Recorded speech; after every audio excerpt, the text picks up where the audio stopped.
Oh, no sound, no sound. Can y'all hear me? Can y'all hear me? All right, we in the mix. We in the mix. We in the mix. I see the bars now. I see the levels. We should be good. We should be good. But what I was saying was, I know y'all disappointed. It's me and no Toya. But Toya is a busy woman, and she will be back this week. So the next time y'all see me, y'all will see her. But the conversation's got to keep going. I wanted to wait till she got back, cause so we can get the new season started together. But this is one of them conversations where it's like, yeah, can't wait. Now, like I said, I miss Toya as much as y'all miss Toya, if not more. I can't wait till she get back so I can have my partner in crime. But in the meantime, in between time, it's a lot of really relevant, really important political conversation that needs to happen. Because we're going to get right into it. I know y'all heard all the conversation about the gerrymander. The Democrats is trying to gerrymander the California in response to Texas gerrymandering, taking away 5 Democratic seats.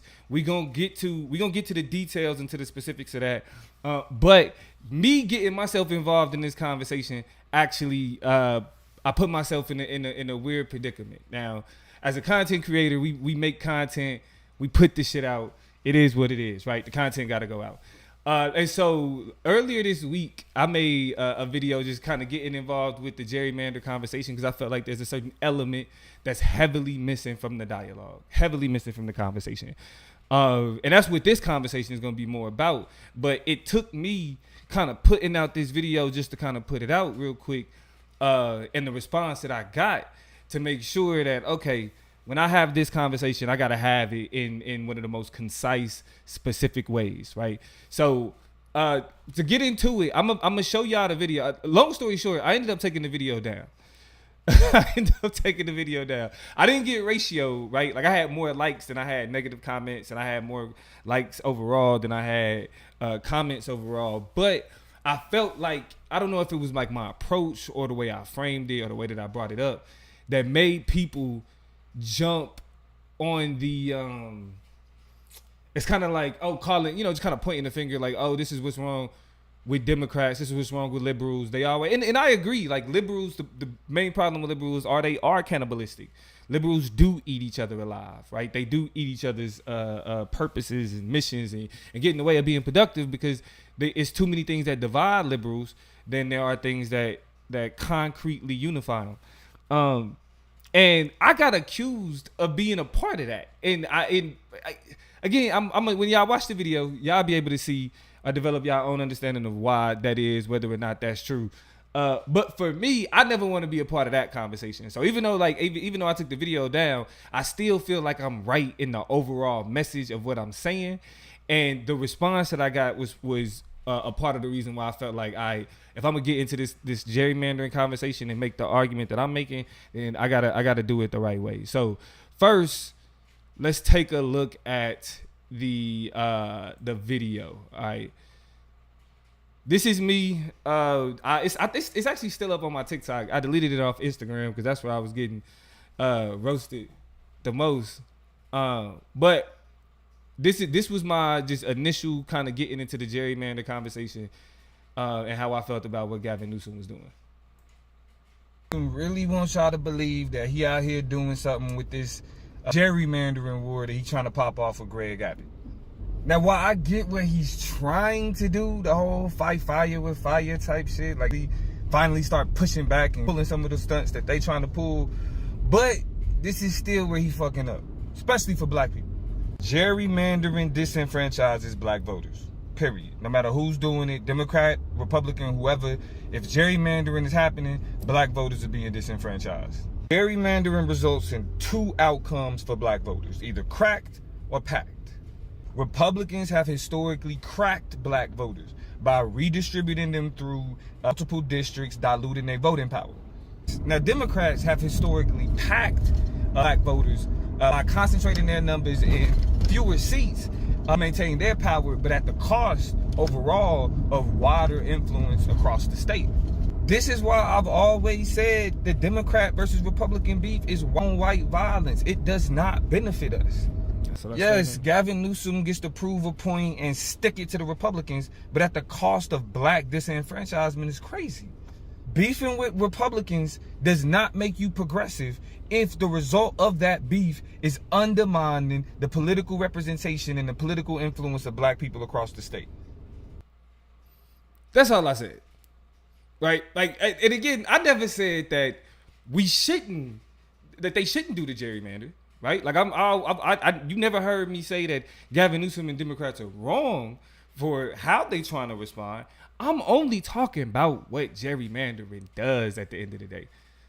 I'm not criticizing the idea or the strategy, right? Because I get the strategy, but there is something to be said about the outcome of gerrymandering. That's extremely important. And I felt like the reaction that I got, which made me take the video down, was just straight up like, oh, you just trying to be a contrarian, you just trying to be different.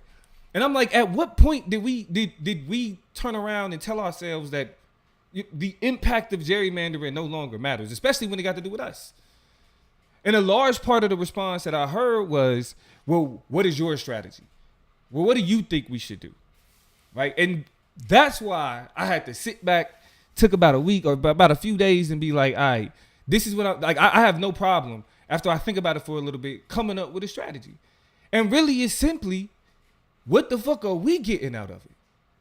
Like, even if we have to agree, even if we have to say, like, all right, we don't want more Republican power, or we don't want Republicans entrenched in power because we recognize that their policies are counterproductive, they're detrimental to black communities. They're detrimental to poor people as a whole, but the impact that they have on black communities specifically should be highlighted, right? We should address that. But at the same time, when we get into the details of what's going on, we see that this is the same cycle that black people are always put in, or that we've especially been put in the Trump era, to where it's, well, once Trump get elected, it's like, all right, what are y'all gonna sacrifice in order to make sure Democrats maintain power? Simply because Trump is that bad. We are back in the situation, dealing with this gerrymander, dealing with the defense of this gerrymander. We back in a situation where there's something that we gotta put to the side. In this case, our access to voting, our access to influence, right? We got to put these things aside and take L's to keep Democrats in power. And when I'm being asked, all right, well, if you criticizing the gerrymandering, what's the solution? Well, shit, maybe the solution is we get something the fuck up out of it. Maybe the solution is, as they come to us asking to help out with this gerrymander, as these Democratic states where all these black people live, or these Democratic counties where all these black people live, right? If they're telling us that, hey, like for example, in California, which we're gonna talk a little bit more about when we get into the details of this whole shit. If they talking about in California, there's a voters commission. All right.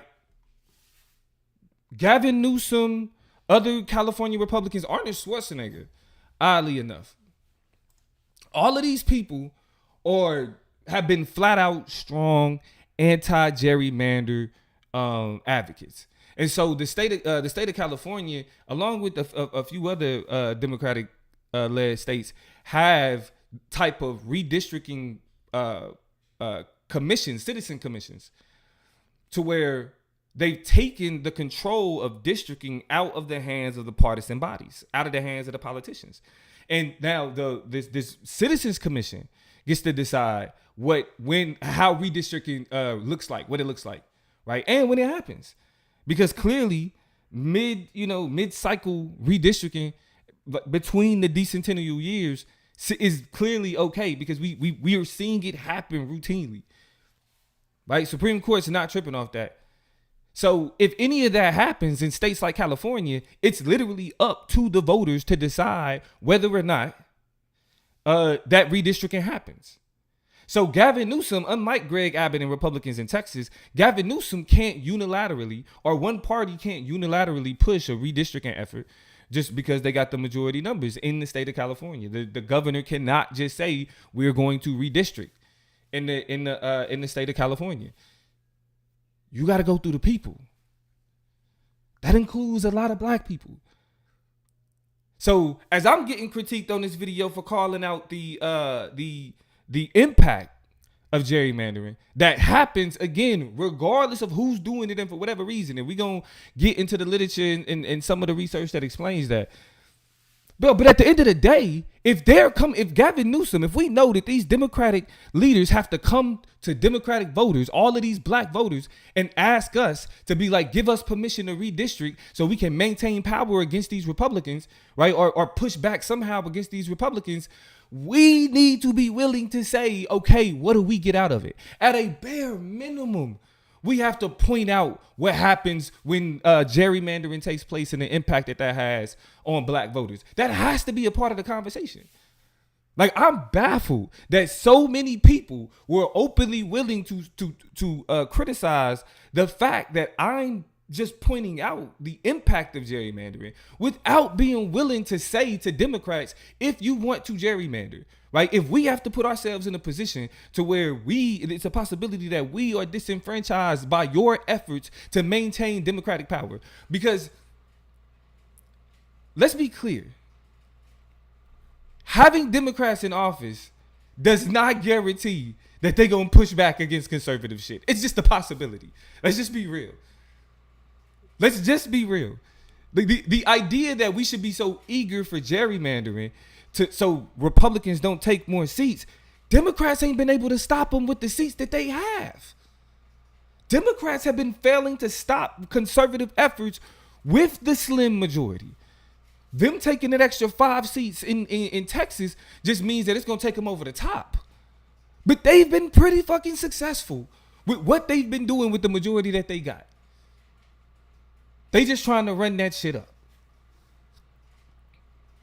So as we're having conversations about what should the discussion be about when we're talking about gerrymandering, it's cool. We can look at the math and say strategically we don't want more conservatives in the House. For a plethora of purposes. We don't want more conservatives in the House, for sure. But at the same time, we need some guarantees.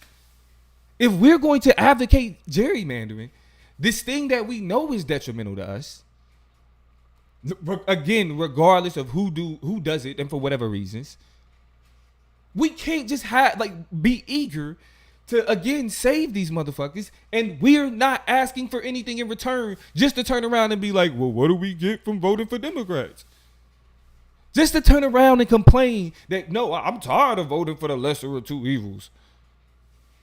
We're not even understanding that we're currently putting ourselves in a position to where, again, Democrats, and with how bad we've known Democrats have been, with how bad we've known, how trash we've known Democrats to be, we are now have allowed them to put themselves in a position to be like, we're not Trump. Regardless if we support Israel and AIPAC is in our pocket like a motherfucker, we're not Trump. Regardless of whether or not we support other progressive and liberal candidates that don't kowtow to corporations, we're not Trump. We're back here. They're not Trump. We are not going to see any improvement. And this whole conversation about gerrymandering is proof of this. Like, we're going to talk about tonight how this is proof that the Democratic Party has given up on progressivism for so long that their strategies from the Democrats, from the liberals, are the detrimental conservative strategies. Even though, again, historically, Democratic gerrymanders have also undermined black voters. At the cost of Democratic seats, by the way. And we're going to talk more about that. But I need y'all to understand, like, where my frustration lies. But before I get on the rant and start rambling, I at least want everybody, all of us, to be on the same page of what's going on and what the situation looks like right now, and why all of this even a conversation. Because if you ain't been paying attention, Texas House Republicans introduced a mid-decade redistricting plan aimed at flipping 5 Democratic U.S. House seats, targeting Texas metropolitans like Austin, Dallas, Houston, and parts of South Texas. Now, it's not like Texas is really a competitive place, for Democrats. Ted Cruz is hated and continuously wins his elections pretty comfortably, actually. We remember, I think it was Colin Allred who was the most recent person to take an L to Ted Cruz. We remember Beto O'Rourke. And so it's not like Texas is competitive, but this gives them an opportunity to make up in places where things are more competitive, right? Now, the reason why all of this is controversial, people have a beef with it in the first place, is because redrawing districts outside the usual after census schedule is rare and widely viewed as politically motivated. It's partisan. It's the only reason they're doing it. If you're gonna do a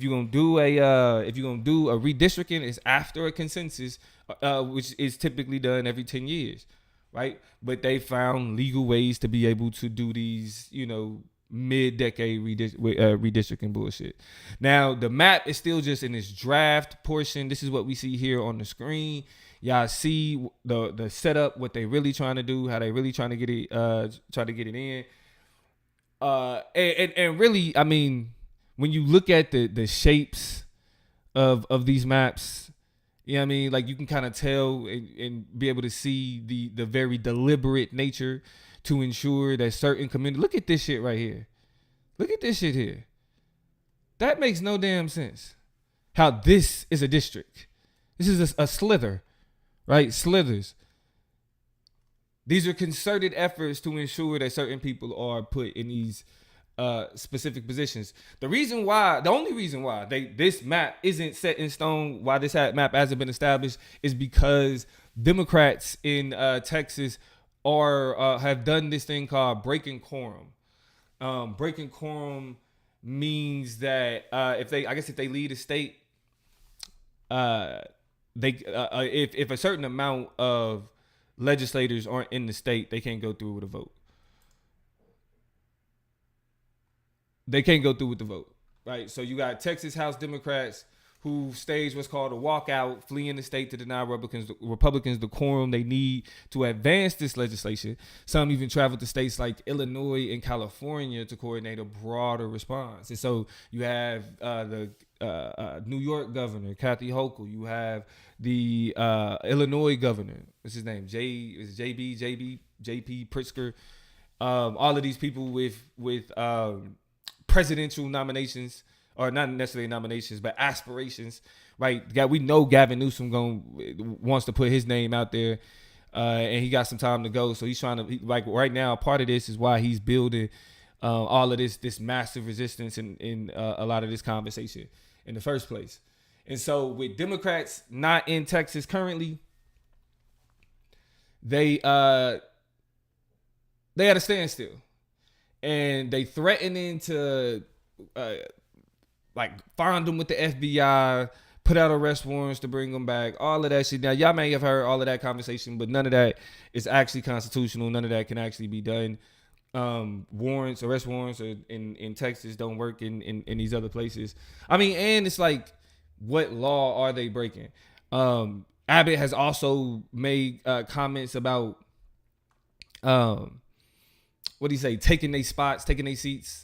You know what I mean? But he can't do that without a special election. And even if he does a special election with the current maps that they have, all of those same people will be reelected. So really, a lot of the threats that's been going out there now to get Democrats to come back from all of these places that they went to, they haven't worked. And what's crazy is, of course, Kash Patel's FBI is on the case, tracking down, or supposedly tracking down, the Democrats that have left on behalf of the Texas government, which is crazy amount of overreach. Again, I mean, I think we've been seeing and dealing with a complete just disavow, or just really just saying fuck how the system operate with Democrats, and how Donald Trump has used the government to his own personal fucking gain. And then now it's like, when they talking about this gerrymander, niggas is on the whole, we need to start playing dirty. It's too late.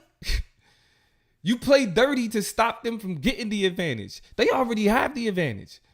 Niggas let them take office the way that they did. Once Donald Trump got reelected, once the fact that Kamala wasn't black, and again, I don't put this at the. I never put the election of Donald Trump at the feet of black people. We overwhelmingly voted for Kamala Harris. More, you know what I'm saying? So can't not blaming black folk, but still the conversation that we participated in was counterproductive to ensuring that she didn't get in there. And we had more, like the highest black vote for, a Republican in a while. So niggas was fucking up still. Like it ain't our fault.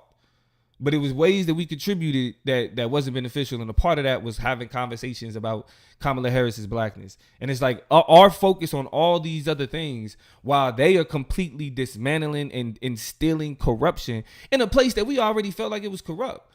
And I felt like the argument that niggas was always making back in 2016 is that this shit can get worse. It can get worse. And we're seeing its worseness. As bad as we complained about Trump in 2016, 2020 Trump has been even more detrimental. It's been even more detrimental. So, J.B. Pritzker is his name.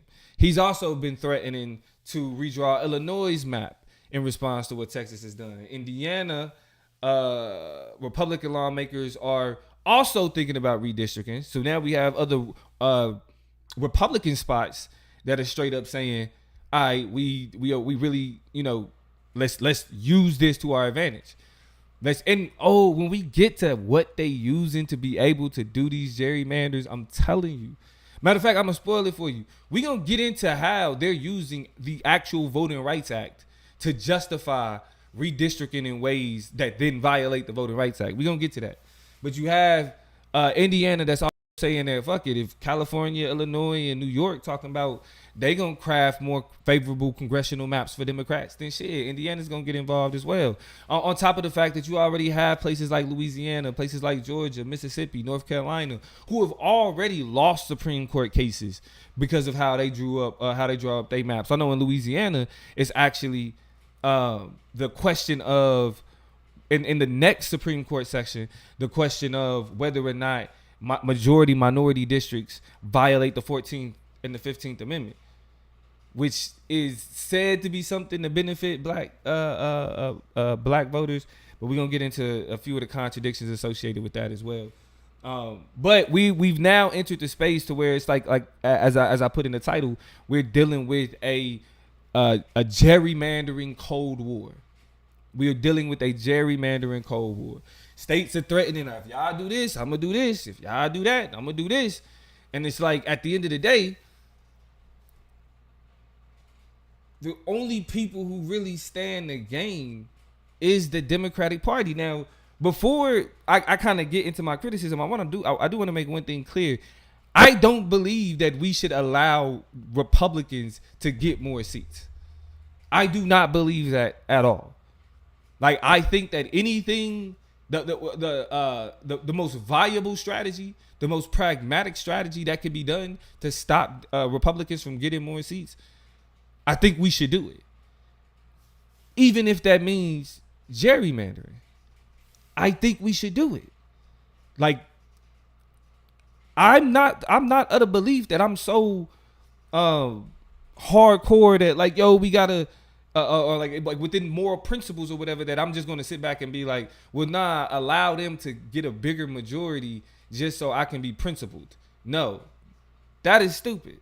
I agree, that's stupid. We should not allow Republicans to get more seats, even though, as I've said, they've been effective with what they're trying to do with the seats that they got. But we shouldn't allow them to get more, right? We need to make, like, anything we can do to make it harder for them, we should.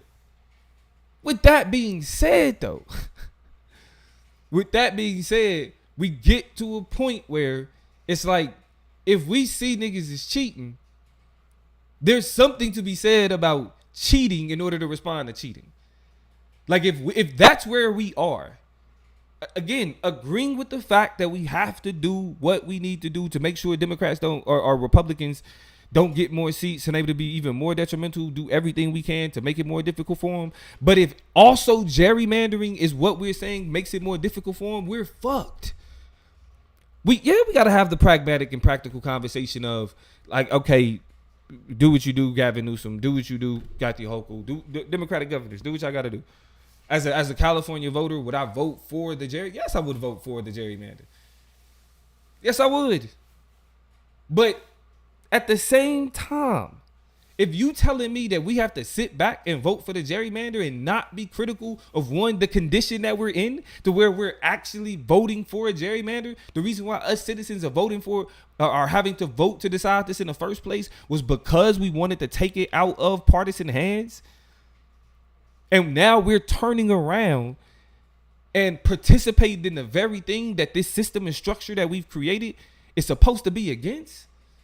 I'm not about to do that silently. That makes no sense.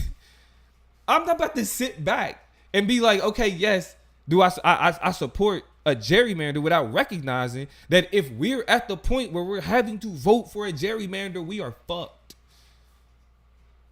We're in a very bad position. Like, the game is already lost when the best strategy is to also get gerrymandered. The game is lost. And the fact that the impact that this is going to have on black voters isn't more part of the conversation is frightening, because it's a certain amount of like hypocrisy that it takes for this to be like the playing field that we exist on. And that's taking into account things like what the Voting Rights Act, what it represent, what it was supposed to do, the protections it was supposed to create. Like, we're literally starting to see Republicans use the Voting Rights Act as its justification for undermining the Voting Rights Act. Let me explain to y'all what I mean. We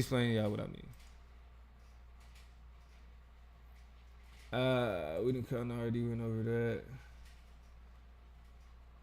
So, in a July 11th article in the Texas Tribune, it points to a Supreme Court case that Texas is currently dealing with in terms of its current voting maps.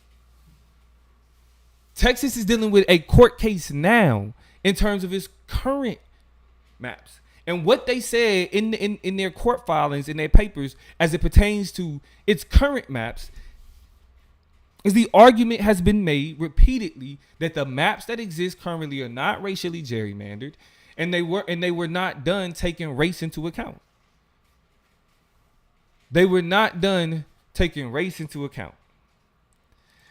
Let's take a look at this is a filing specifically from that court case.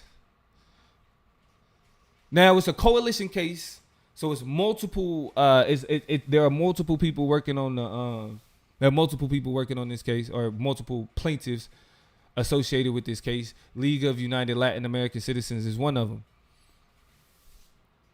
In this filing, it wasn't, not the Supreme Court, but it's in the Western District of Texas. In this filing, let's find it. Let's go straight to it. This is what the state of Texas said about its current maps. The congressional maps were drawn race blind. The legislature went to great lengths to avoid drawing maps based on race. Chairwoman Huffman consistently testified during the redistricting process and at the trial, the congressional maps were drawn blind to race end to end. Okay? So here, this is where they're saying under oath in court documents,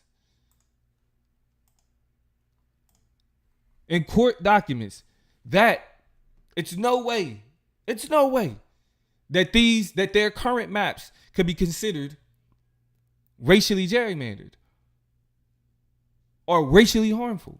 In their conclusion, they state, rather, the direct evidence shows that the Texas legislature went to great lengths to not consider race when drawing the maps and to ensure each map obtained an independent review for legal compliance prior to voting. This is what they standing on. This is where this shit get iffy. If we go back to why Donald Trump told Texas that they have to redistrict or that they should redistrict. The reason being is because Donald Trump's Justice Department literally said, hey, all you got to do is say that your maps are racially biased. And now you have a justification to change those maps. According to the Texas Tribune, at first the question of whether Texas would take the extraordinary step of redrawing its congressional maps in the middle of the decade was just a political calculation, with Governor Greg Abbott go along with President Donald Trump's plan to try to squeeze a few more GOP seats out of the midterms, despite concerns from congressional Republicans. But check this out. But then the Department of Justice offered Texas a legal justification to pursue this long shot strategy, warning the state in a letter Monday that that 4 majority-minority congressional districts in Houston and Fort Worth areas are unconstitutionally racially gerrymandered. Soon after, Abbott set a special session agenda calling for mid-cycle redistricting in light of constitutional concerns raised by the U.S. Department of Justice. Corruption at its fucking finest. These concerns weren't brought forth by the Department of Justice. These concerns was brought forth by voters in the state of Texas who was looking at these maps and saw that they were racially gerrymandered, saw that they was unfair. What makes this so insidious, though, people, is that we've now entered the era where conservatives, let me not say entered the era, because actually, after a lot of the research that I've done, it's not that we've entered the era, but we're now starting to see the quiet part out loud. That's what it is. I feel like I'm being short-sighted when I say that things are just now happening because shit like people like that. Nah. What has flown under the radar in conversations about disenfranchisement, in conversations about gerrymandering, what has been missed wholeheartedly is the fact that Republicans have figured out for years now, for decades, how to manipulate the Voting Rights Act into ways to gerrymander to make it more beneficial for Republicans. They are literally using civil rights legislation, the legislation that was created to protect disenfranchised groups such as black people. Specifically, black leaders sacrificed their lives fighting for things like the Voting Rights Act. This was supposed to be one of the greatest achievements in from the Civil Rights Act, from the efforts of those black people, Dr. King and Malcolm X, and all of those great leaders that we lost. And we have gotten to the point where we're so caught up with Democrat, Republican beefing, we so caught up with going with the trending conversations that we have lost the plot.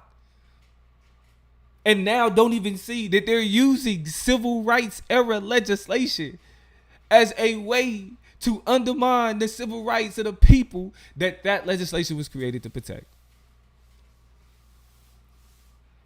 If that don't fuck y'all up, if that don't piss y'all off more than Kamala Harris people being Indian and Jamaican, we're doomed. We'll never be able to prioritize the shit that needs to be prioritized. Because the purpose of the Voting Rights Act was to ensure that black people were not subject to policies and rules and legislation that would make it harder for them to have political influence through the electoral process. That was the purpose of it. And right now, we literally see Donald Trump using his Justice Department to say, hey, maybe when y'all created those majority-minority congressional districts, that was actually racial gerrymandering, which is considered unconstitutional. Even though, to be clear, the Voting Rights Act makes room for majority-minority congressional districts. That's why you'll see when we get to that Louisiana Supreme Court case, the Louisiana Supreme Court case is going to decide whether or not majority minority districts that are allowed by the Voting Rights Act violate the 13th and 14th Amendment.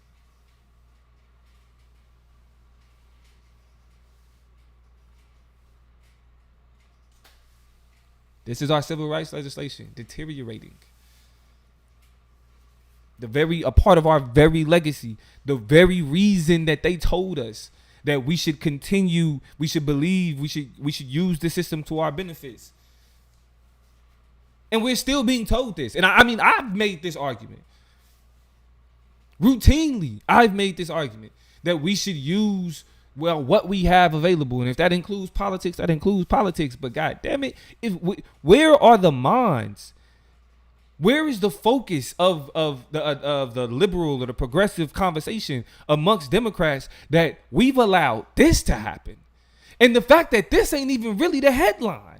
The fact that they're using the Voting Rights Act as a justification to redraw maps that they previously defended as not being racially gerrymandered. So when the actual voters of Texas tell you that these maps are racially gerrymandered, no, we made sure we put forth every effort to not do it. But after the president says, hey, y'all should gerrymander that shit to get about 5 more seats, their Justice Department uses the Voting Rights Act as a way to allow you to do it. We are fucked. We are fucked. We thought it was bad when they was just dismantling civil rights era legislation. No, they've literally now weaponized it. A crazy part about it, the large part of the conversation of the criticism that I was getting was the what's productive and what's beneficial about. Oh, and excuse me, I said the 13th and 14th and 15th Amendments. The 14th Amendment is the Equal Protection Amendment. The 15th Amendment is against racially discriminatory intent in redistricting. 14th and 15th Amendments. That's what the 2021 case is centered around. So this is the playing field that we're in. So when I see, especially black people, just like overly eager to participate in the gerrymander without looking at the larger ramifications of what's happening. It's like I again, not trying to be the contrarian. I understand why we don't want more conservative seats. But again, in 2016, we decided that Democrats aren't the saviors. In 2016, we decided that we are not going to just sit back and just vote Democrat for the fuck of it. In that's what the purpose. That's what that whole conversation was. So how do we get back here to where we have to advocate for things to benefit the Democrats and nobody's willing to be like to do it begrudgingly? Like, okay, like, yeah, we'll support the gerrymander, but reluctantly and with guarantees. Why are we attacking the people that are flat out saying, hey, like, this gerrymandering shit is dangerous and this is the outcome of it. This is the impact of it. We got more smoke for niggas that's willing to point out the detrimental side of what's happening.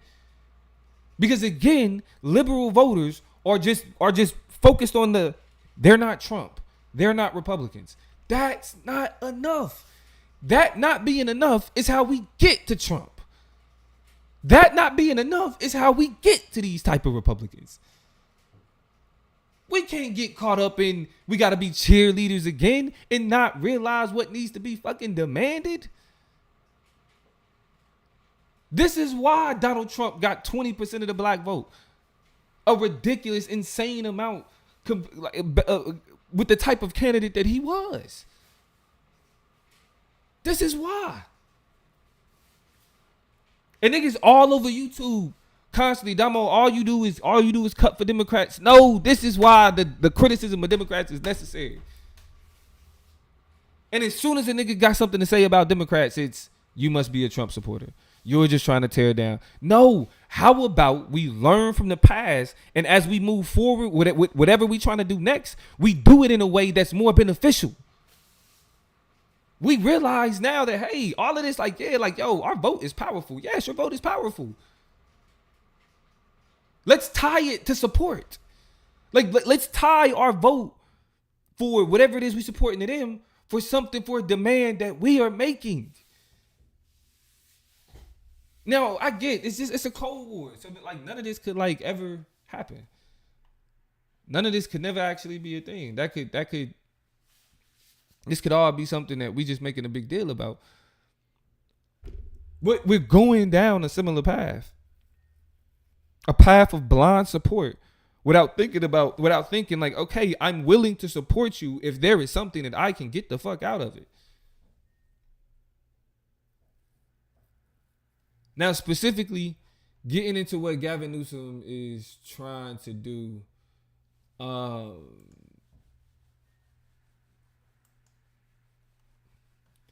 since they're trying to take 5 seats in Texas, Gavin is like, all right, cool. We'll flip that, right? Because the goal isn't that this gerrymander will put Democrats in power. It's that it'll allow them to stay in power. They won't lose as much power. And I didn't did all of this talking without shouting out the chat at all. Appreciate y'all. Emmanuel, Say the Kids, Winner, great to see you. KJ, I didn't did all this. Toya is usually the one that's like, we gotta holler at the chat. So you see, I'm sorry for neglecting y'all. Toya usually keep me in check. That's why I need her. But we gotta have this conversation. But shout out to the chat. Y'all say what's up. But the way that Gavin Newsom is trying to do it is that it's more of a retaliatory thing. So he's not even saying, and I get it. He's trying to keep it liberal. Like he's trying to keep it in a way to where, you know, it's like, yeah, we're gerrymandering, but with the will of the people. I guess is how you can look at it. And so the ballot initiative is going to be set up like an if-then scenario. And if I'm telling y'all, if this shit become a real ballot initiative, I'm gonna stream the whole process. Shout out to my man Psycho. If this become a real ballot initiative, I'm streaming. I'm going, and I'm showing the whole process. But the if then scenario is if Texas cheats, which if Texas does they mid-plan redistricting, then and only then should California cheat. That's wild. That is wild. Like I really wish it was like I'm telling you, the politics nerds are flipping the fuck out right now. Like we are in terms of, you know, constitutionalists, like people who like really care about these structures and how these institutions function and political science and that type of shit. Niggas is looking at this like this is crazy. Like we're literally saying, well, if they cheat, we gonna cheat too. There's nothing progressive about that. But that's essentially the idea. So it's only Texas is saying that we're only going to do this. The only way that this happens is if the Democrat or if the Republicans in Texas cheat. The fact that, but again, we recognize that the gerrymander is cheating, and then like are just kind of like proud to be doing it. Like that fucks me up. That really fucks me up, because the paradox that is created is you created this commission so the citizens can control it. That's why you asking for us to vote anyway. The purpose of this commission was to make it nonpartisan, so the government isn't controlling or politics or people playing politics isn't in control of what these maps look like in order to try to create some form of fairness. Right? And you're telling us like, hey, we need your help to do the partisan shit that we allowed you to. Like, it's like this. You got a partner that smokes cigarettes. You like, hey bro, here, hold this. I'm not trying to, you know what I'm saying? Like, I'm trying to get away from it. Just hold on to it for me, whatever. Just for the nigga to constantly come back asking for cigarettes. What you asked me to hold it for then? Better analogy. Better metaphor. You in Vegas, you got with a homie that has a gambling problem. He like, hey, bro, I need you to hold my money so I ain't spend too much. I got this much I'm trying to spend. I ain't trying to spend no more. You know, I be tripping. You feel me? So you hold my bread. I'm going to spend what I got. And then that's going to be it. Like, you going to hold that. And you like, cool. Y'all having a great time. Nigga spend all the bread. He come back to you. Come right back to you. Hey, bro, I need about 200, 300 more. And you telling this nigga like, bro, like, what did you know what I'm saying? Like, what'd you ask me to hold it for? Why am I doing this? What the fuck is the point of the commission? And like, I get it. I get that we now put in a position to where it's like, okay, California voters, y'all now decide whether or not the gerrymandering happens. Y'all decide that. And it's like, but the whole reason we supposed to decide is so it's not for partisan bullshit. We in a conundrum. Because it's already out there. If you don't support the gerrymander, then you want Republicans to win. If you don't support the gerrymander, you want Donald Trump to take over the House. Maybe niggas don't support gerrymanders because it disenfranchises us. It's dangerous. Like the entire, up until these last 6 months, a part of the Democratic platform has been pushing back against gerrymandering because of what it is. And now we have turned around and have to support it, or you are a Trump lover.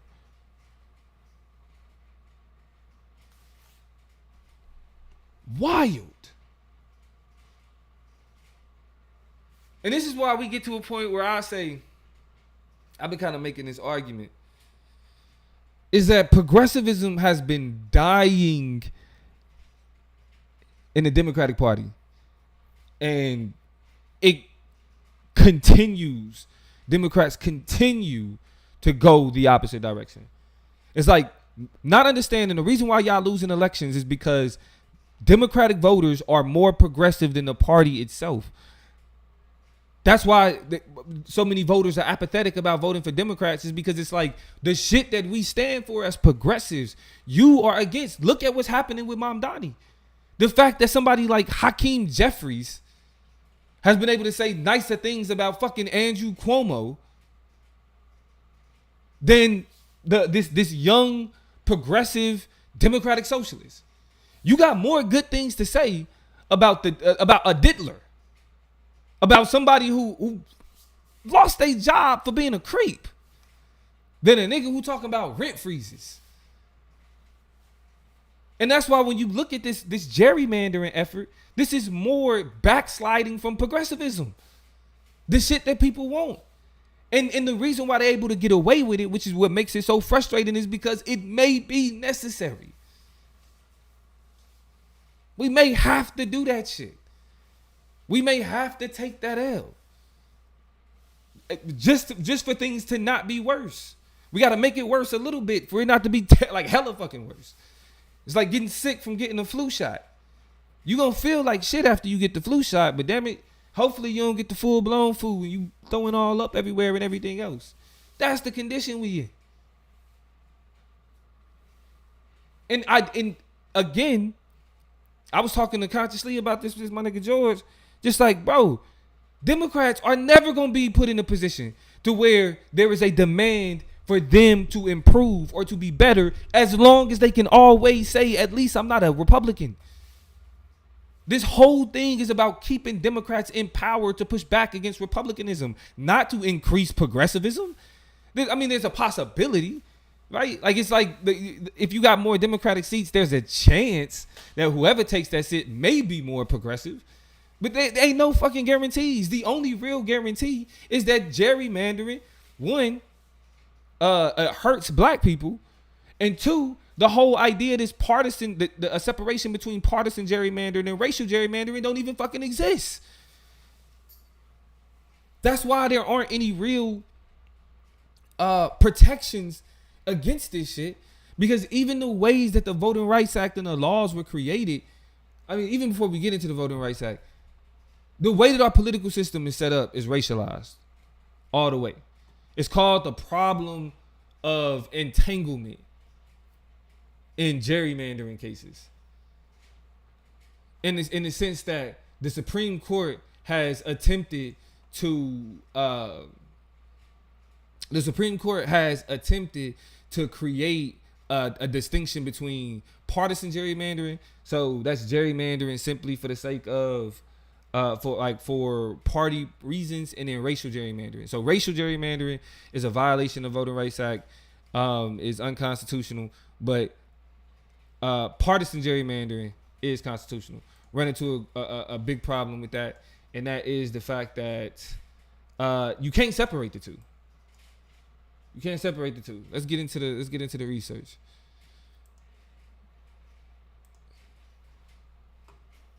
So this is a article entitled. Let me see if I can center it. Entitled "Race and Politics: The Problem of Entanglement in Gerrymandering Cases." All right, let's get straight to it. All right, now as I point out here, although political scientists have long recognized the correlation of race and partisan affiliation, what political scientists term conjoined polarization, prior analysis of gerrymandering jurisprudence has under-examined the specific role of racial residential segregation in facilitating the entanglement of race and politics in the redistricting process. So it is the fact that we live already in highly segregated areas that makes partisan gerrymandering a racial thing in and of itself.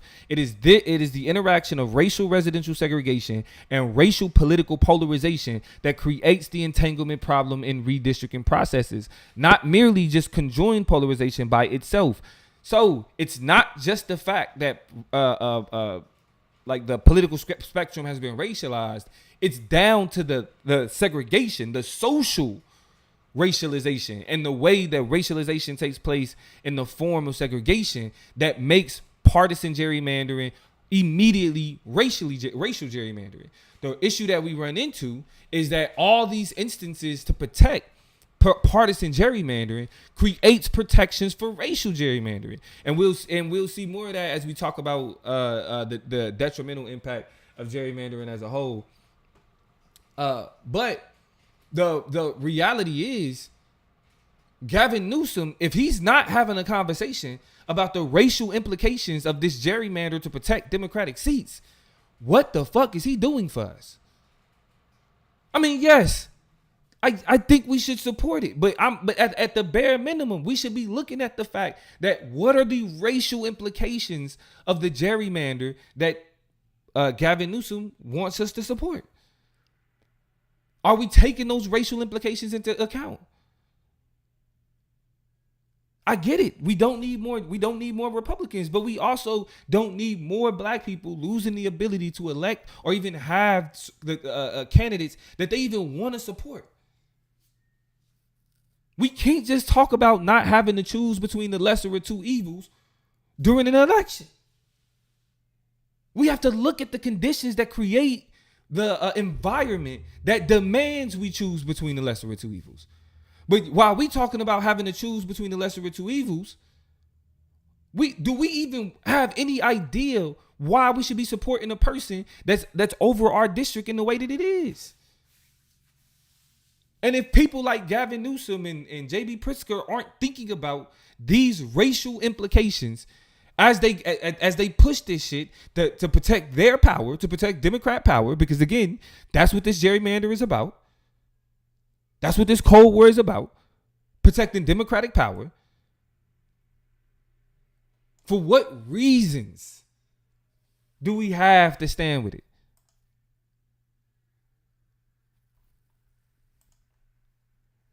Actually, because damn, I didn't even realize we've been on here for an hour. It's more. There are more interesting elements in this article that kind of breaks down this idea, this conversation of entanglement. If y'all want to check more of it out, Race and Politics: The Problem of Entanglement in Gerrymandering Cases. But essentially, I'm pointing to this article to help make the argument, to help establish literature that helps us understand, that helps us determine that gerrymandering, whether it's partisan or not, will be racialized because of the racial relationship with partisanship. But Now it's time for us to get to the dark side of this shit, the super dark side of this shit. Because as much as we've talked about, you've heard me say multiple times, the negative impact it's gonna have on black people, the negative impact it has. Now it's time for us to talk about that negative impact. And again, we doing it from the only way I know how to do it. Don't take Damo's word for it. Do not just listen to a podcaster, right? Let's look at what people who, and this is the way that I describe researchers, are people who have dedicated their lives to these topics.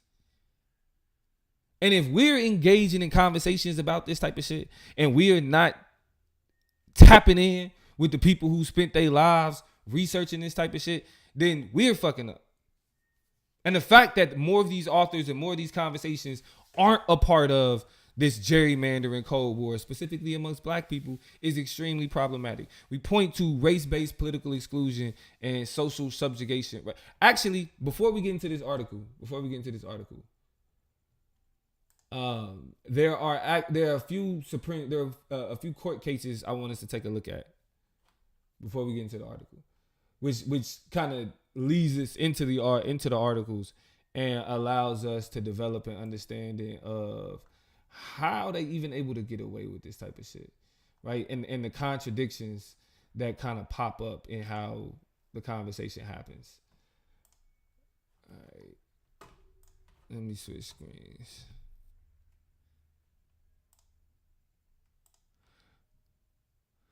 Now we're gonna start with Cooper v. Harris. Cooper v. Harris, formerly known as McCrory v. Harris, is a Supreme Court decision affirming a 3-judges panel ruling that the North Carolina's 2011 congressional map was an unconstitutional gerrymander. All right.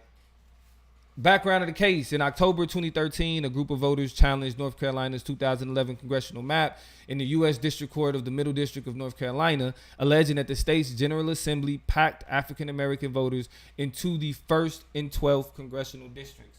All right, so just even dealing with the language, packed refers to oversaturating one district with one type of voter. In this case, is African Americans. And then we're going to see why this kind of creates some issues with the Voting Rights Act. The case was heard by a 3-judge panel, which in February 2016 found that racial considerations predominantly motivated the drawing of both challenged districts and struck down the maps. All right. The General Assembly had both the motive and political opportunity to disadvantage African American voters in 2011 and went so far as to pursue a series of legislative initiatives that undercut the African American vote, including the congressional redistricting at issue in this case. As we talk about our beef with Obama, let's be clear. A lot of this voting disenfranchisement shit really took off after Obama's election.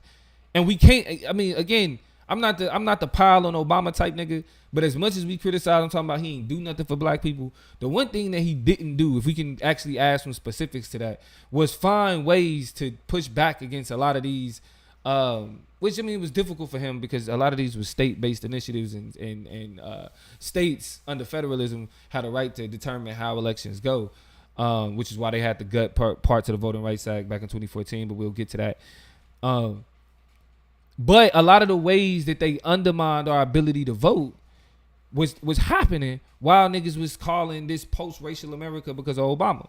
So in early December 2016, the Supreme Court held oral argument in the Cooper cases. On May 22nd, 2017, the court issued a 5-3 decision in Cooper, rejecting the state's appeal and affirming the panel's conclusion that race was used impermissibly to configure the 2 districts. The court rebuffed the state's contentions that the racial predominance inquiry required courts to find deviations from traditional redistricting criteria or require plaintiffs to offer alternative maps. Cooper also made clear that even if the legislators' ultimate goal in using race to reconfigure districts was to entrench a partisan advantage, that would not save the redistricting from invalidation as a racial gerrymander. Why is this important? Why is this important? Because if we go back to the Texas case, this is their main argument. If we go back to the Texas case, one of the main things they say is that their intent should be assumed. So like the first thing they say, the Texas legislator has a presumption of good faith. But it's already precedent. It's already precedent that say intention ain't got nothing to do with it. If your maps produce a detrimental impact, you got to get rid of them. And so this is what the Trump Justice Department told the Texas Republicans, that they're like, we gotta redo it because of because of its racial implications, but they're not even changing it based on its racial implications. There's no effort to fix the racial implications. So right now we are seeing again where Supreme Court precedent becomes wholly irrelevant when they able to flip it and use it against us. Now again, before we get into this other case, where this becomes even more dangerous is, okay, cool. If we start allowing these unconstitutional ass racial gerrymanders, letting them get away with this shit, how do we go back? Y'all help me understand this. How do we go back?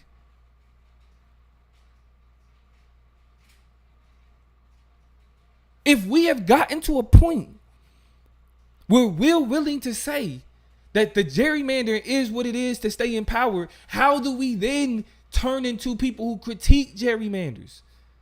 How do we call gerrymanders out? Like that's the thing about progressivism. You either in it or you ain't. How do we get back on the track of progressivism if we've already made the justifications for the shit that we making the justifications for? And then if it works,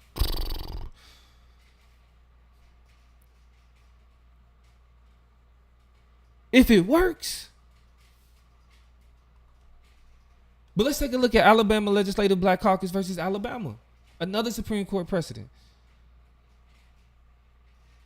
In this case, in 2012, the Alabama legislature redrew Alabama's electoral districts with the goal of creating districts with a population deviation of only 1%, as opposed to the 5% courts traditionally allow when evaluating redistricting efforts. Alabama also tried to maintain the existing percentage of minority voters in each electoral district. Petitioners sued in district court and argued that Alabama's redistricting violated the Voting Rights Act and amounted to racial gerrymandering that had negative impacts on the equal representation of racial minorities in multiple electoral districts. The district court held that the petitioners had failed to prove that Alabama used race as a dominant and controlling factor in redrawing its electoral districts, and also that Alabama's goal of maintaining the minority population was narrowly tailored to compelling state interests. All right, the conclusion. So the question, again, we understanding Supreme Court precedent as it relates to gerrymanders. So in this case, did the district court apply the correct law when evaluating whether Alabama's 2012 redistricting violated the Equal Protection Clause of the 14th Amendment and the Voting Rights Act? And in this, the court said no. Justice Breyer delivered the opinion for the 5-4 majority. The court held that the district court improperly considered evidence of statewide racial effects as a claim that the state used race as a factor when redrawing all the boundary lines, when the actual allegations were that the racial gerrymandering took place in a few select electoral districts. So in this case, they were able to identify the place where the gerrymandering happened and the negative impact, the loss of influence. Right? The court rejected the district court's holding that Alabama's gerrymandering satisfies strict scrutiny. In application, Alabama's interest in maintaining a particular population percentage of minority voters in each district did not equate to the Voting Rights Act goal of preventing retrogression in respect to racial minorities. Now, this is where I say this shit ain't new. This is where I say this. It's not that we are now seeing. They've been doing it. We're going to look at the research before we get up out of here. We're going to look at the research that explains how for every majority minority district, less Democrats win. Whenever there's a majority minority district, there are less Democrats that win surrounding elections. And so while the purpose of the majority minority district is to ensure that the black voters in that district have the ability to elect the type of candidates they want, that's packing. Minority majority districts are packing, and that means that those black people have no influence anywhere else in the state. Wasted votes.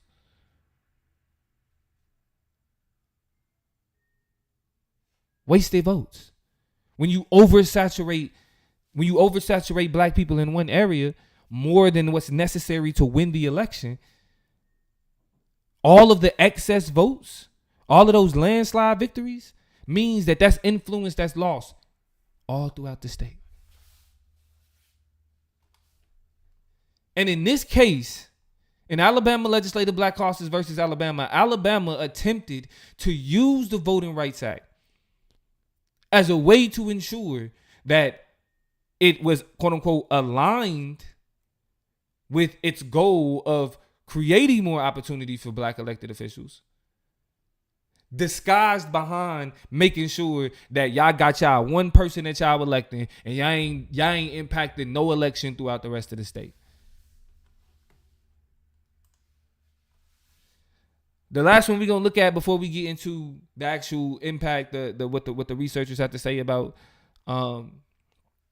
gerrymandering. We got something a bit more recent. 2022. This is Allen v. Milligan.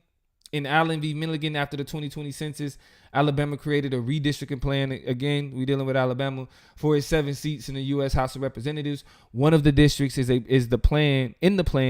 majority black district. Registered voters and several organizations challenged the map, arguing that the state had illegally packed black voters into a single district while dividing other clusters of black voters across multiple districts. So that means that you had one set of black voters who were stuck all in one district, which is the packed strategy. And then the other black voters were sparsely scattered throughout multiple districts, the crack strategy.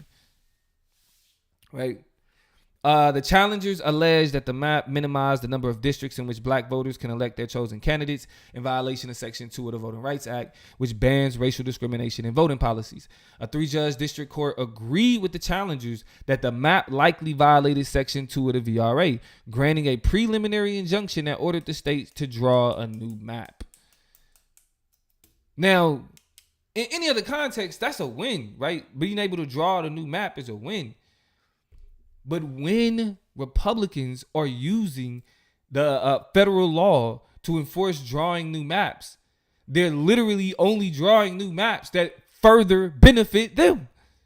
They're not making the maps more fair. They're not making sure that the maps aren't disenfranchising black voters in Texas, Latino voters, etc.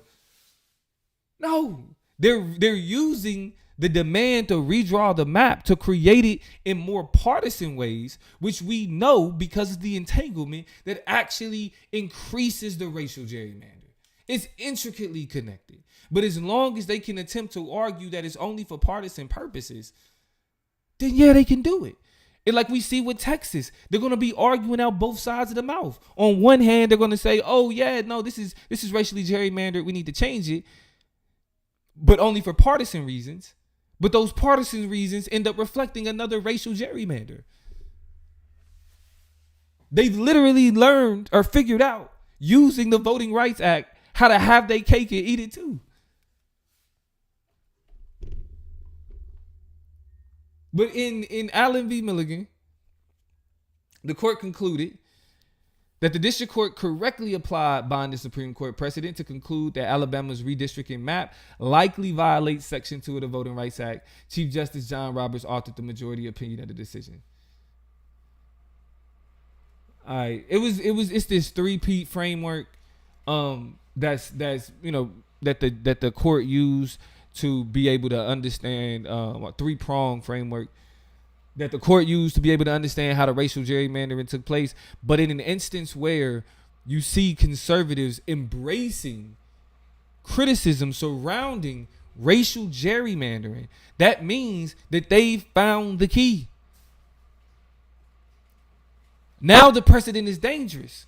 All these other times where they were told to redistrict and turned into court decision, while again they ignore the relationship between partisan and racial gerrymandering, how those things are entwined. They allow these governments and they allow these districts to be drawn in ways as if you can ignore the racial implication. That's the danger. So the Supreme Court, even in cases that have been considered victories, because they're forced to redraw the maps, the same people are in control of the maps the last time. So they're just like, oh no, we're doing this to protect conservatives. And as long as we say we're doing this to protect conservatives, we're fine. But that not only represents a failure in partisan politics, because it's not about who the people want. It's, can the politicians reorganize the map in ways to where they get to pick their constituents, not the other way around.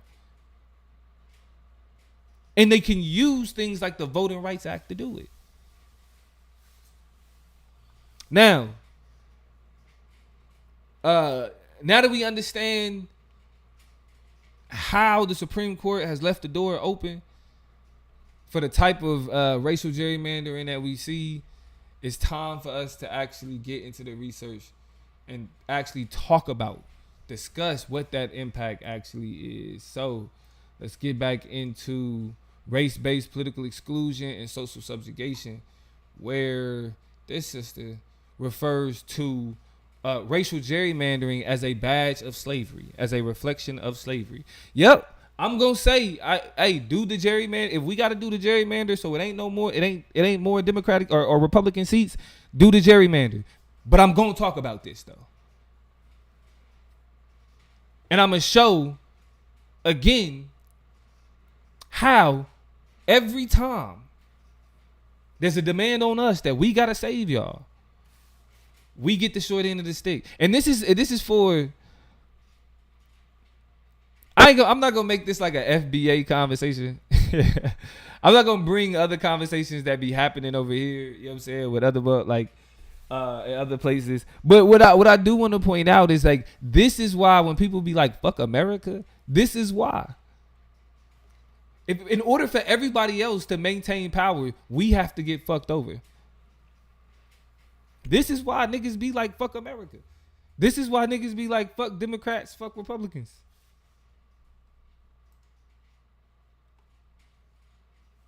This is why.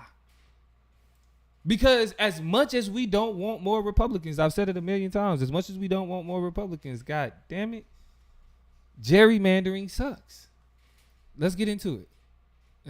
Again, this is race-based political exclusion and social subjugation, racial gerrymandering as a badge of slavery. Now, let's get into what she means by that.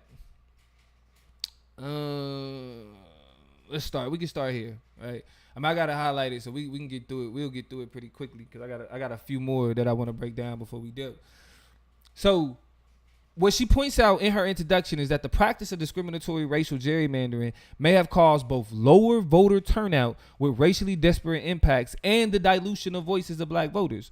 What was once used as a tool to ensure representation of the black electorate has been manipulated to favor a particular political party in turn for depressing the black vote. While civil rights advocates have relied on non-race neutral redistricting schemes to enable disenfranchised minorities to elect their preferred candidates, other schemes have been utilized for the opposite effect. Such schemes include, for example, the use of racial gerrymandering in contexts where racially polarized voting does not enhance minorities' ability to elect their candidate of choice.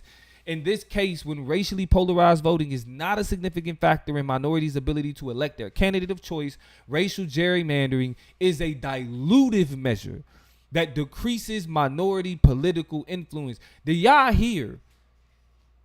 It's not Democrat or Republican gerrymandering.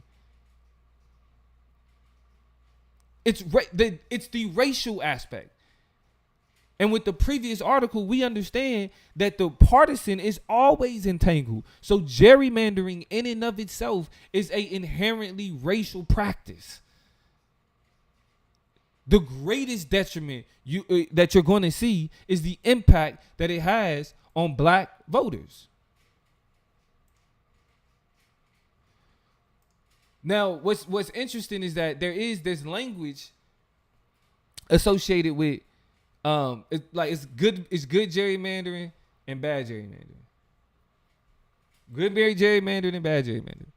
One form of gerrymandering, which can be referred to as negative racial gerrymandering, involves spreading minorities across voting districts, leaving them too few numbers to elect preferred candidates in any district. This practice disperses a significant minority population across several districts to dilute voting strength. That's the cracking. Sending multiple, breaking up black areas into multiple districts to dilute their ability for that dynamic, for that group to influence different elections. Too small of a number. This is important, right? Because this is the negative one. The second form of gerrymandering, referred to as affirmative racial gerrymandering, creates majority minority districts, which enable minority populations to elect a candidate who represents their interests in office. The creation of majority minority districts allows states to consider race when drawing congressional districts and intended to remedy historical discrimination. This is important. This gets us to the conversation about the Supreme Court case that's happening in Louisiana right now. All right, that they're going to pick up when they come back.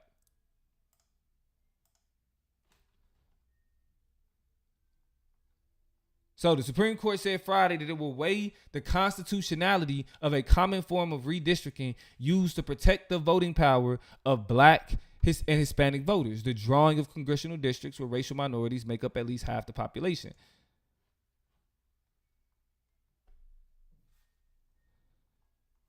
All right. In a terse order issued Friday evening, the justices called for briefing on whether the intentional creation of a second majority minority congressional district violates the 14th or 15th Amendments to the U.S. Constitution. The order came in a case challenging Louisiana's congressional map, which contains 2 majority black districts out of the state's 6 House seats. Giovanna said, "We have a lot of black people here in South Florida. We need more representatives here. We are just playing the Dems game and census only, we matter." Huh. Okay. I don't really know how to respond to that. Explain what your stance is, Giovanna. Do that for me. Because you said we just playing the Dems game. Are you saying that? Because if we look at the most gerrymandered areas and the people and where the most black disenfranchisement happens, it's definitely in conservative areas. So who's playing whose game? I'm confused about that. But anyway, getting back to understanding how affirmative racial gerrymandering. So a lot of the criticism that I got when I made my video was that, think about all the black people we got elected because of majority minority districts. Think about all the benefits, all the leaders that was elected because of majority minority districts. And it's like, yes, like the reason why it's called affirmative gerrymandering is because there is a benefit, at least short term, right? We can definitely recognize that you have with affirmative gerrymandering, creating majority minority districts, you create a greater opportunity for that district to elect a candidate that looks like them, that represents them, for sure. That's a benefit, short term, because that short term benefit produces a long term trade off every single time. If you pack the majority of the black influence into one area, they lose the ability to influence the rest of the state. Period. That's the issue that on one hand, we can call it majority minority districts. Another hand is called packing. And it produces a outcome to where, like I said, when you oversaturate votes into one district, you end up wasting votes. It's you only need a particular threshold to win an election. Anything over that threshold, those votes could be beneficial elsewhere, influencing other elections. But that's not what happens with majority minority districts. And that's why it's a good chance that majority minority districts in that aspect of the Voting Rights Act will be taken out, which would represent another major prong of the Voting Rights Act being found unconstitutional. Again, this is a dismantling, and the dismantling of the Voting Rights Act started back in 2014. Even before Trump, they started dismantling the Voting Rights Act because it was a focus on making sure that all these people wasn't coming out to vote for people like Obama. So it's a great chance that there isn't going to be any more, that anytime a district is created in order to reflect a minority population, that's going to be broken up and allowed to be gerrymandered and allowed to again fracture black support in ways that they can't influence the state, the policies of the state as a whole. When you take away majority minority districts, even with their trade-off, now you take away their ability to even have their own districts. Because as much as I can say that majority minority districts have that long-term negative trade-off of influence throughout the state, you at least get the influence in that district. That's the benefit of it. You get rid of that from the Voting Rights Act, yeah, you've just gotten rid of the opportunity or the ability to create districts that reflect that population. Because there are ways that you can create majority minority districts and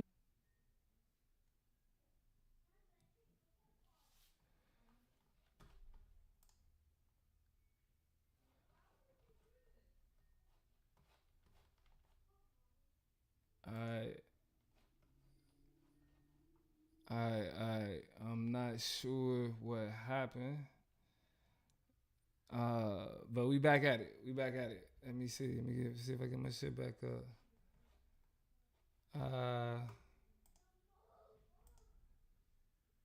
Yeah, not sure what happened, y'all. But let me get my shit back cracking.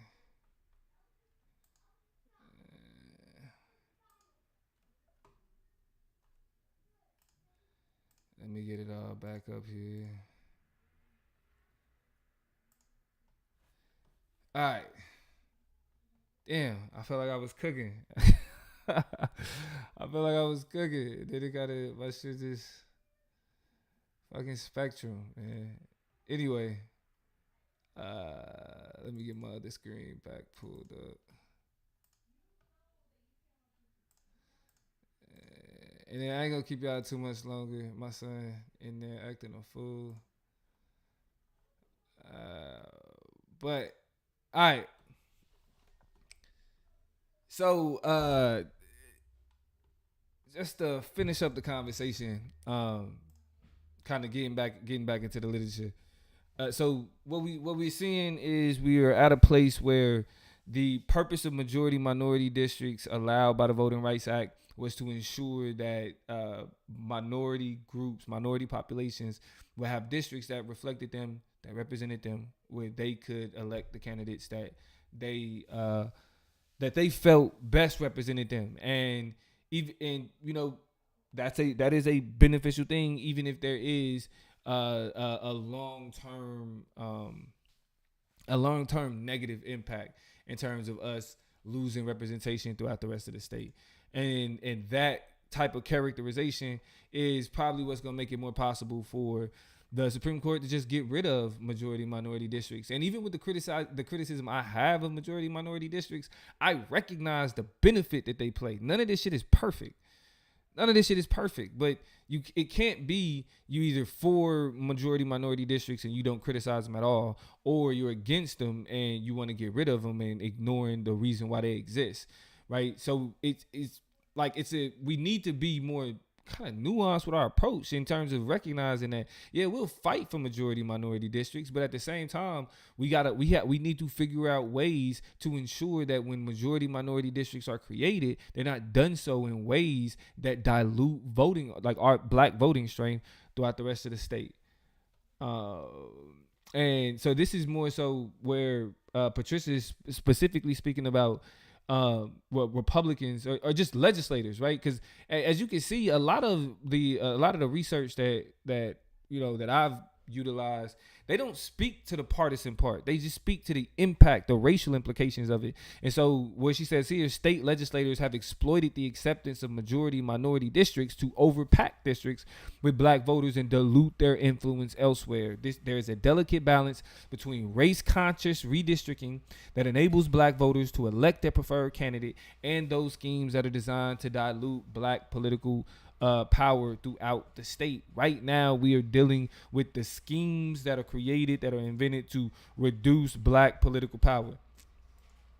And don't let any ain't nobody gonna be able to tell us that that we shouldn't have this conversation when the discussion is centered around something like gerrymandering. Like, yeah, I get, like I said, I mean, I'm gonna keep saying it. We gotta save the Democrats again. We have to put ourselves on the back burner to save Democrats again. But I'll be damned if that means that I can't have an issue with the way that we trying to say that we going about it. Even further research in a 2002 study by Richard Piles of New York University School of Law, the author researched racially polarized voting patterns using a combination of social scientific evidence and case studies of the legal compulsion of minority election districts by the VRA.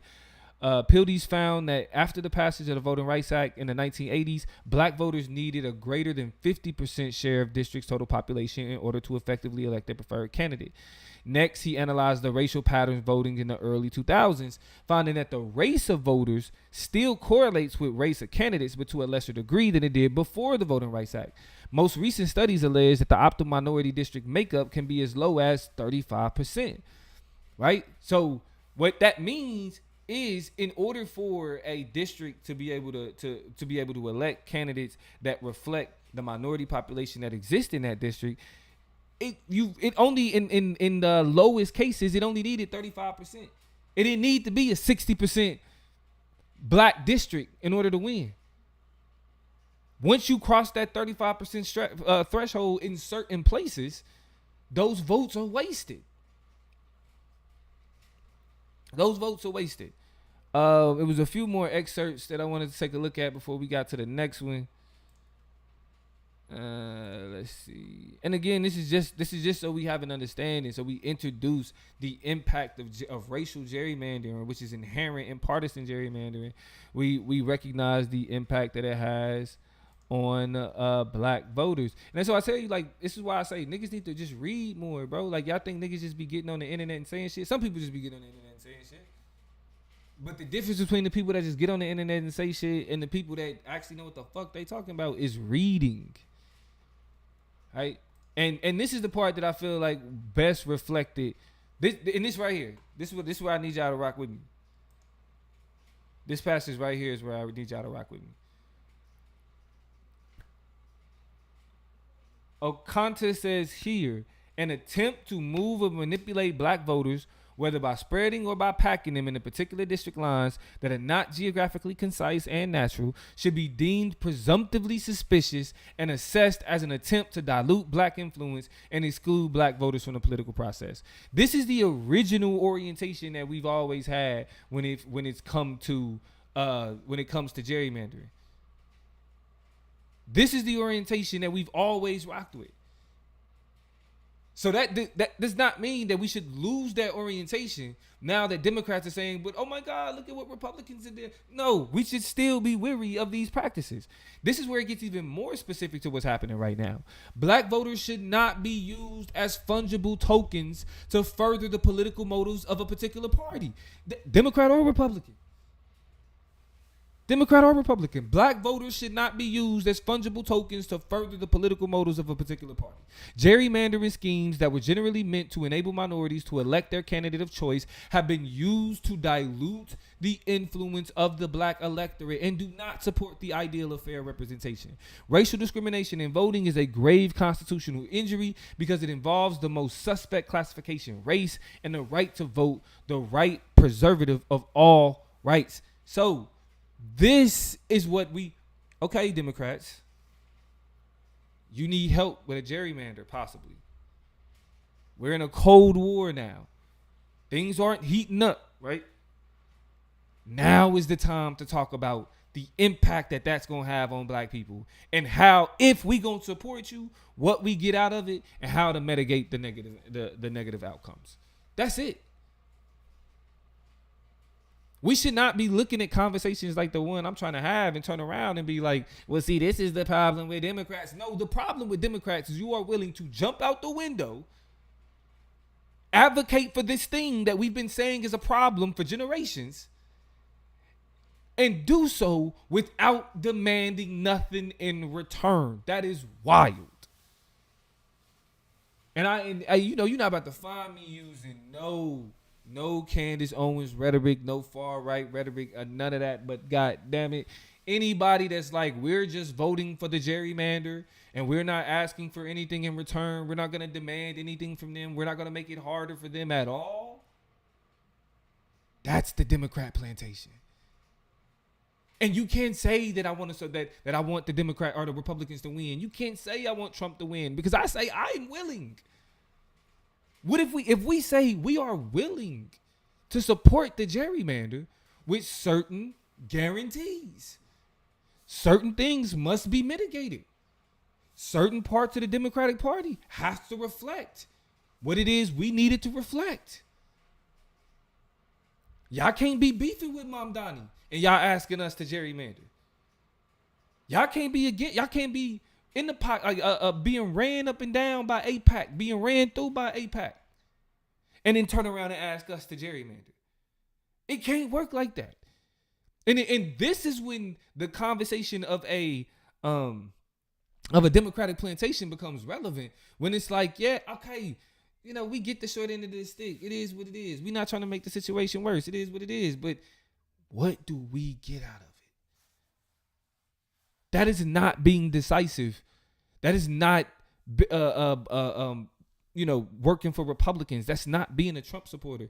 That's literally asking the most relevant question when you've had a party for the last umpteenth years, for over 10 years, the Democratic Party has been pushing back against gerrymandering.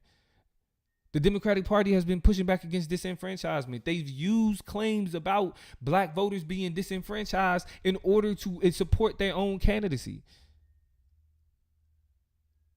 We need something back, Gavin. We need something back. You're not about to ask me to support a practice that I am wholeheartedly against, and I'm getting nothing out of it. We need something back.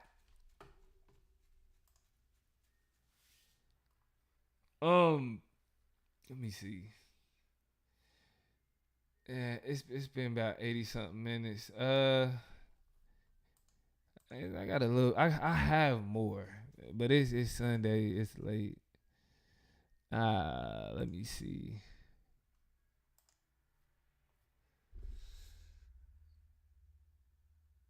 Yeah, we can go ahead and we can call it a night. I can say it's gonna be more gerrymandering conversation. This is just the beginning. It's a cold war.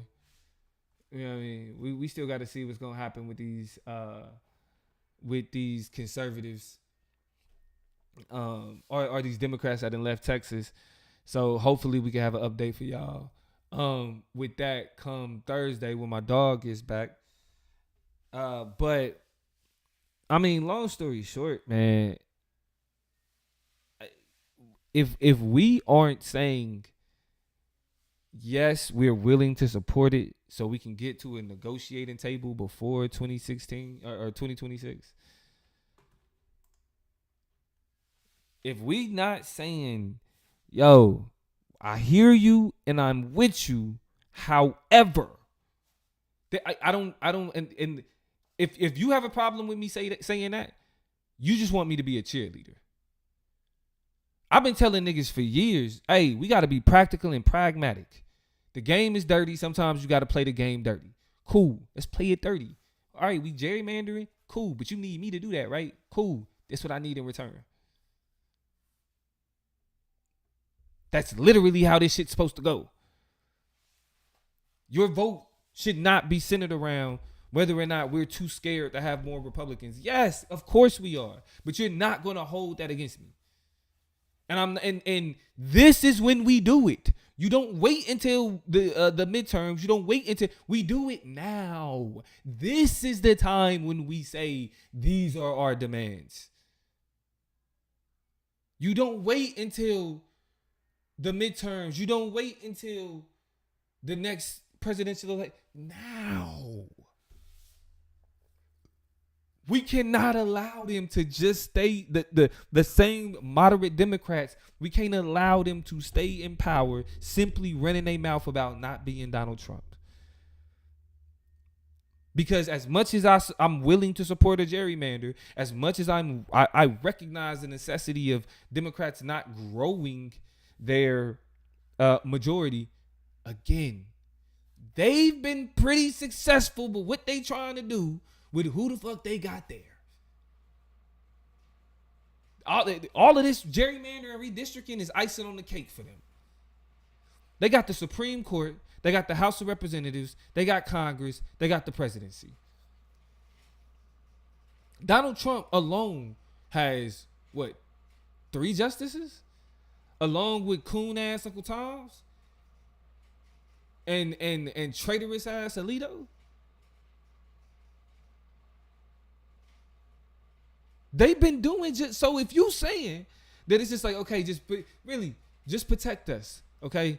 Just make it to where they don't just run us in the ground because they have more seats. Help us get more seats so they don't just run into the ground. Remember, this is not about progressivism. This is about Democrats staying in power, which is marginally better than Republicans increasing their power. I get that. But I will be damned if I'm going to be told that because we don't want more Republicans, that we should not be talking about the detrimental impact of gerrymandering on black voters. And we should not be making demands about what we need to get out of possibly supporting and voting for a gerrymander. So, with that being said, man, thank y'all for rocking with me. I did not think I was going to go that long. I usually, when I'm by myself, I'm usually go an hour. But it is what it is. Toya should be back. Hopefully we'll see y'all again this week. If not, the next time y'all see me, it will be with my dog. But make sure y'all supporting the platform at the Chop Up on Instagram, at the Political Plug on TikTok, at the Political Plug on Instagram. Share, like, subscribe, go back in there and comment, even if you commented here, just to show the support and all of that. But we back. The summertime usually get iffy for us, but now that we back in school, back in session, we back at it. So appreciate everybody that pulled up, everybody that kicked it with me. I'm gonna see y'all next time. This is the Chop Up, and I'm out.